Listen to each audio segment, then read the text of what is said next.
Oke, Assalamualaikum warahmatullahi wabarakatuh. Alhamdulillah hari ini bisa bertemu lagi ya sama Bu Nur di mata kuliah yang masih sama tentang perkembangan fisik motorik dan seni. Nah, hari ini di pertemuan hari ini masih membahas tentang perkembangan seni anak di pertemuan-pertemuan terakhir untuk pertemuan yang seni gitu. Jadi apa yang akan kita bahas? Yang pertama adalah dari evaluasi dan apresiasi seni pada anak. Jadi ternyata seni pada anak itu perlu dievaluasi atau diasesmen atau dinilai. Kemudian perlu diapresiasi juga dan bagaimana caranya. Nah, yang akan kita bahas yang pertama apa saja? Tentunya adalah pengertian dari apresiasi dan evaluasi seni pada anak. Kemudian jenis-jenis apresiasi itu apa saja? Jenis-jenisnya nanti sudah akan dibahas oleh kelompok yang evaluasi dan apresiasi. Saya nanti akan bahas yang lain, kemudian ada tahapannya bagaimana, nanti saya akan jelaskan lebih lengkapnya, lebih detailnya bagaimana caranya. Kemudian tujuan dan fungsi apresiasi sendiri itu seperti apa, gitu. Nah, kemudian kita masuk ke pengertian dari evaluasi itu sendiri. Jadi evaluasi itu, apresiasi itu apa? Nanti kita bahas sendiri-sendiri. Nah, evaluasi itu merupakan penilaian keseluruhan kegiatan seni, dimulai dari perencanaan kegiatan sampai pada saat pelaksanaan kegiatan. Jadi evaluasi itu biasanya menyeluruh, sedangkan untuk penilaian atau asesmen itu adalah ketika proses penilaiannya, bagaimana cara menilainya gitu. Nah, proses penilaian itu ada yang terbagi menjadi dua, yaitu penilaian proses dan penilaian yang produk. Nah, penilaian proses ini adalah penilaian pada saat proses pembelajaran. Jadi, semua pembelajaran, entah itu seni, entah itu nanti fisik motorik, atau pembelajaran yang lain, nanti penilaian itu harus otentik. Kalau di TK itu namanya otentik.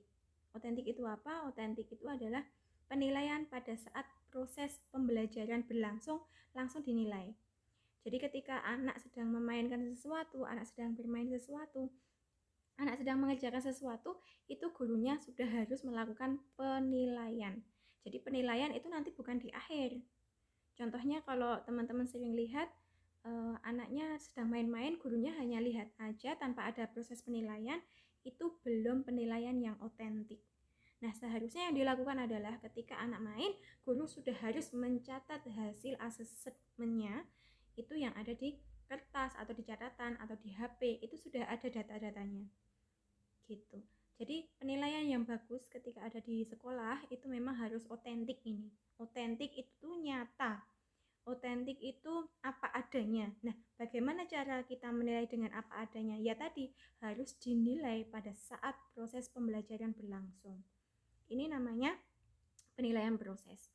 Kemudian ada yang namanya penilaian produk. Nah, penilaian produk ini adalah ketika menggunakan seni, pasti ada produk yang dihasilkan dari seni-seni anak usia dini ini.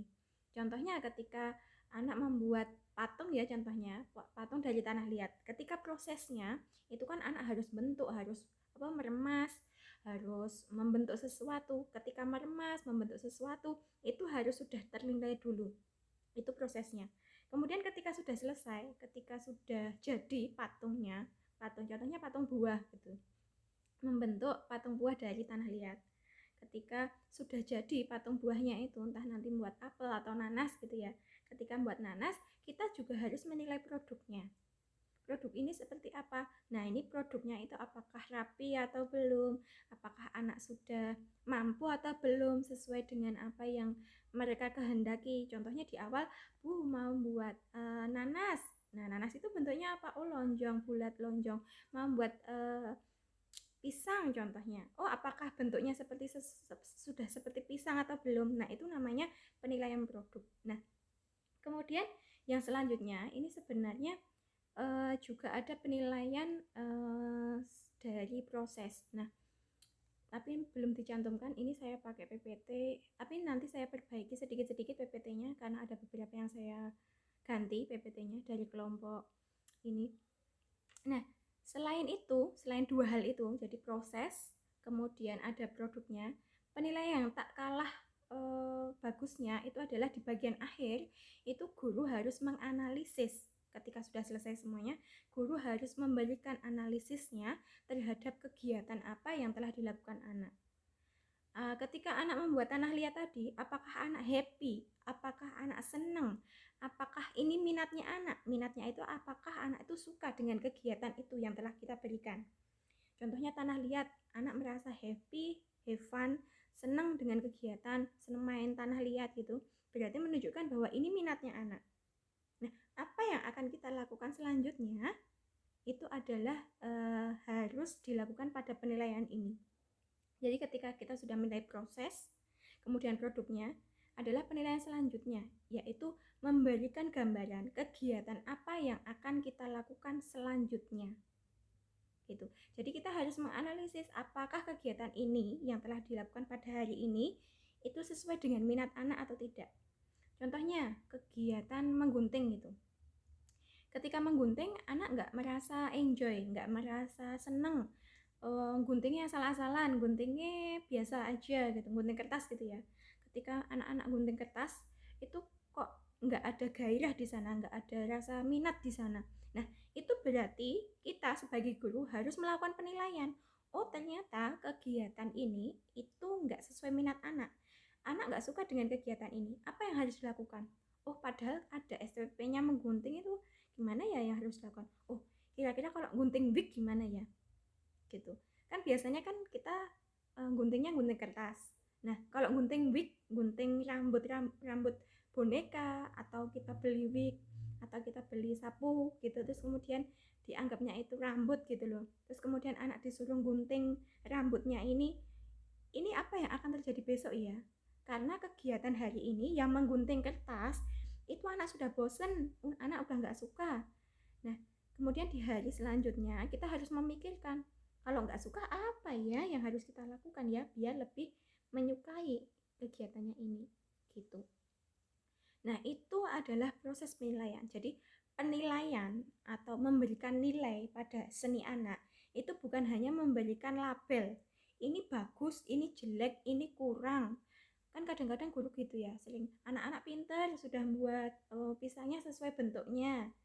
Nah, kadang-kadang guru hanya sampai di situ aja, tapi lupa apa yang dimaksud dengan penilaian ini. Penilaian itu adalah tujuan utamanya adalah memberikan gambaran guru tentang apa yang menjadi minat anak, keterampilannya anak, apa yang disukai sama anak, kemudian kita buat kegiatan selanjutnya.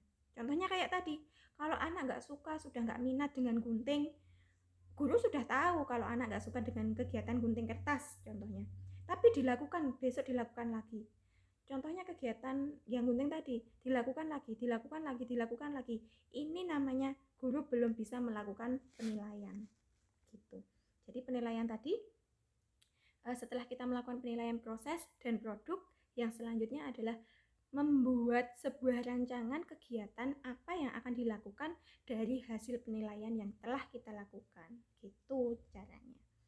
Kemudian bagaimana cara menilainya? Itu kan tadi pengertiannya. Kemudian apa manfaatnya? Manfaatnya bukan untuk melabel anak, bukan untuk mengatakan anak pinter, anak yang agak kurang, kemudian anak yang rata-rata, itu bukan seperti itu. Kemudian cara untuk melakukan penilaiannya itu hampir sama dengan aspek-aspek yang lain seperti aspek sosial emosional, fisik motorik, kreativitas, dan aspek-aspek lain itu hampir sama. Nah, kalau di TK, karena di TK itu menggunakan penilaian yang otentik tadi, maka ada beberapa cara penilaian. Ada yang informal dan formal. Nah, kebanyakan untuk penilaian seni itu adalah yang informal. Informal itu apa saja? Yang pertama adalah observasi. Kemudian catatan anekdot, yang selanjutnya adalah portofolio. Observasi itu apa? Observasi itu melakukan pengamatan. Jadi ketika anaknya melakukan sesuatu, tadi proses itu harus terekam. Nah, teman-teman, untuk melakukan observasi, ini ada cara penilaiannya namanya checklist atau memberikan centang atau memberikan nilai pada anak. Ini teman-teman untuk formnya itu sudah ada di bagian paling bawah. Jadi teman-teman kemarin saya beri rancangannya toh. Nah, di bagian paling bawah itu ada form penilaian yang bentuknya kotak-kotak itu loh, yang kolom-kolom itu loh. Nah, kolom-kolom itu digunakan untuk hasil observasinya. Jadi kan ada KD, ada STPP-nya, ada tulisan STPP tuh kemarin. Kemudian saya minta untuk STPP, kemudian ada indikator.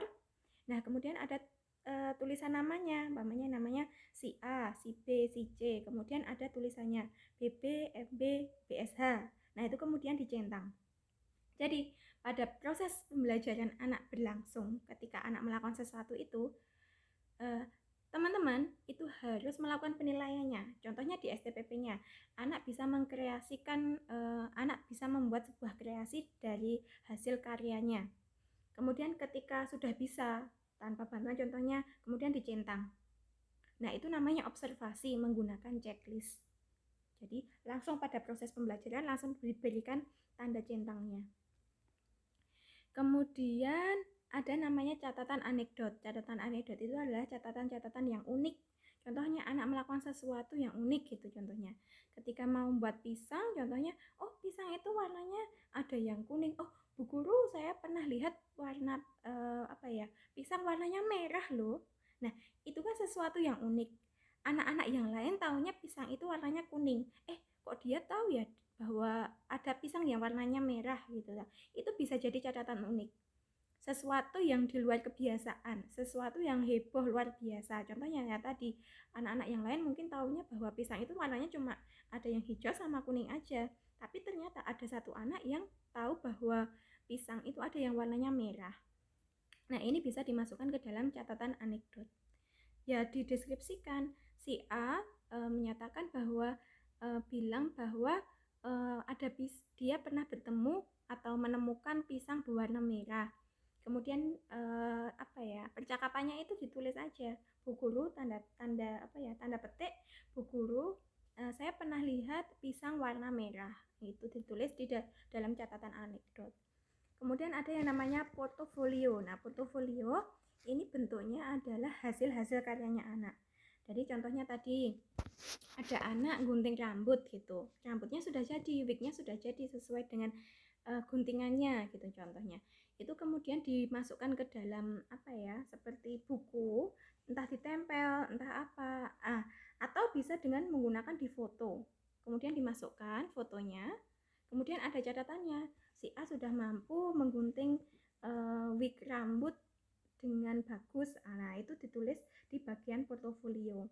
Kemudian ada kayak kolase, montase, terus kemudian ada yang tadi patung buah, membentuk buah dari tanah liat. Itu kan ada hasil karyanya, itu portofolio. Nah, portofolio ini yang bagus, itu selain hasil karyanya, itu juga harus menggunakan di foto ketika prosesnya. Jadi proses ketika anak membuat, jadi belum jadi loh ya.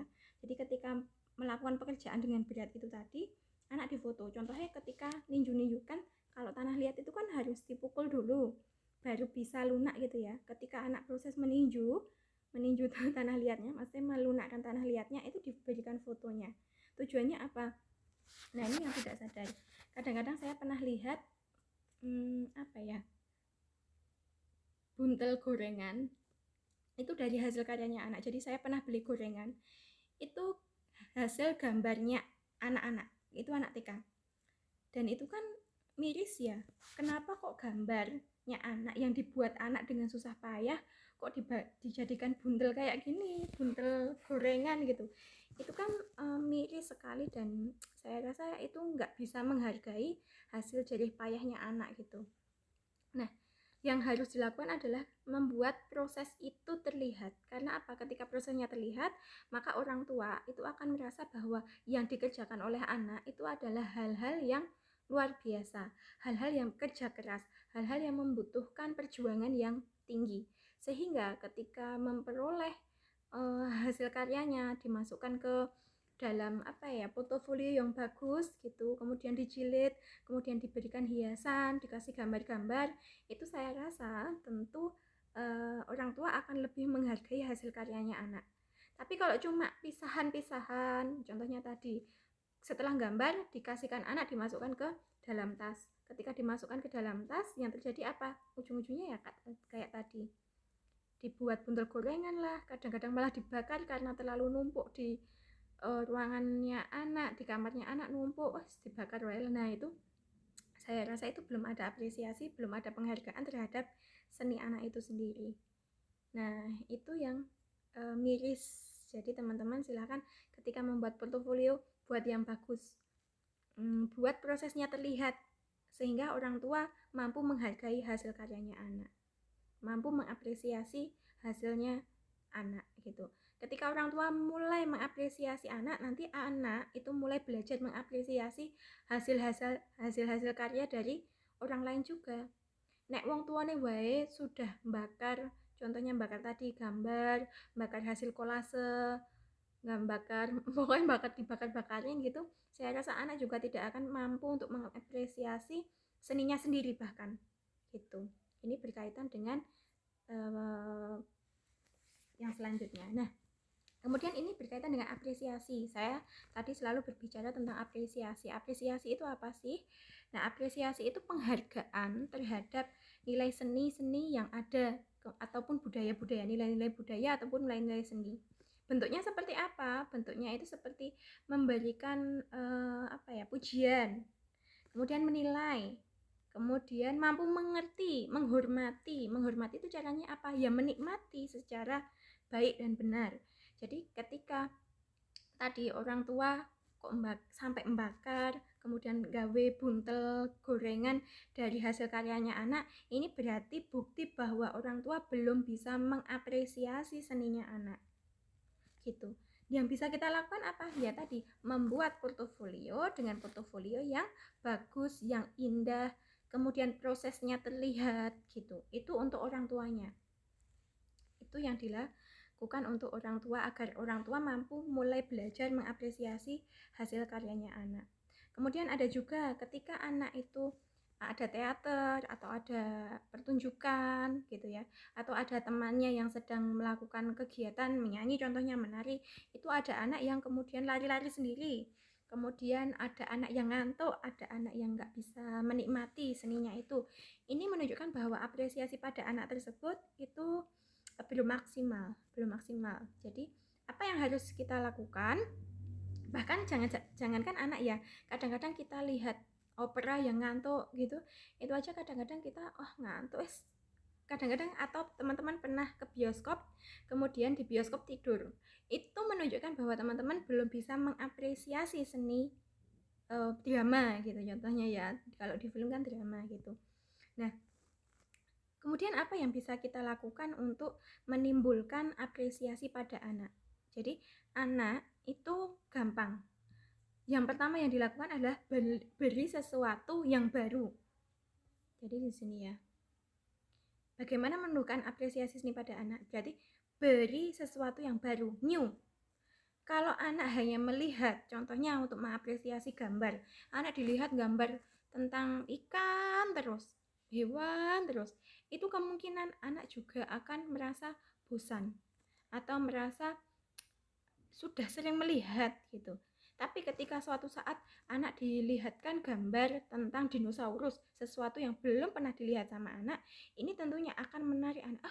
Bu guru itu apa ya, gambar apa ya, hewan apa ya, kok nggak pernah lihat. Nah, ini namanya adalah kebaharuan, pembaharuan. Sesuatu yang menarik adalah sesuatu yang baru bagi anak gitu.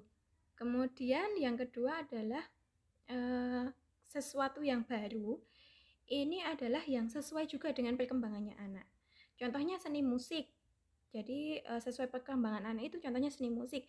Anak kan punya karakteristik musik. Kemarin kita sudah bahas bahwa karakteristiknya seni musik pada anak itu adalah yang ceria, yang yang tidak terlalu mendayu-dayu, yang isinya itu tentang hal-hal yang bahagia, yang beatnya itu yang menarik gitu loh.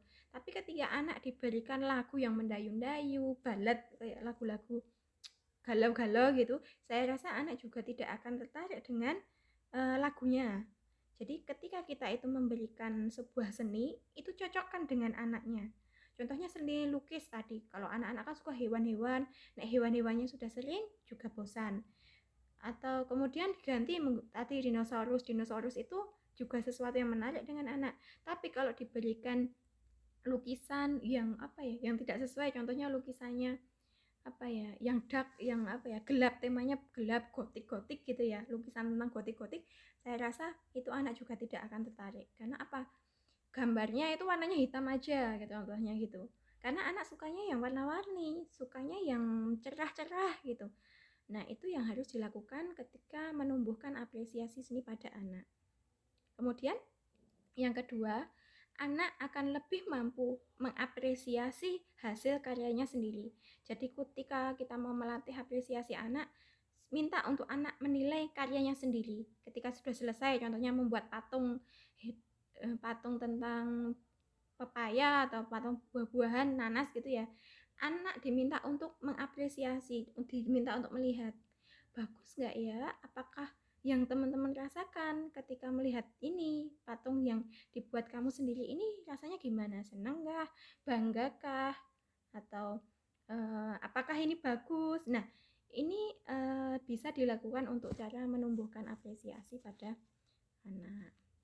Kemudian ada tahap-tahapannya, tahap-tahapan dalam mengapresiasi seni. Ini sesuai dengan seninya. Contohnya seni musik, itu yang pertama adalah dengan mendengarkan. Mendengarkan apa? Pertamanya adalah suara-suara alam.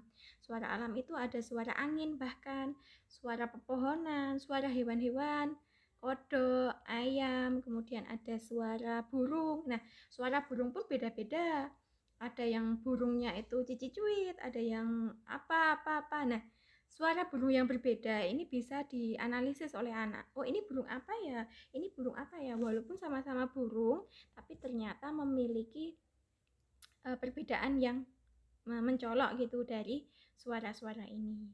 Kemudian ada eksplorasi. Eksplorasi itu apa? Eksplorasi itu seperti mencoba nada-nada bersenandung. Anak-anak kadang-kadang bersenandung, memeng gitu ya. Itu namanya eksplorasi untuk tahu nada. Itu yang dilakukan.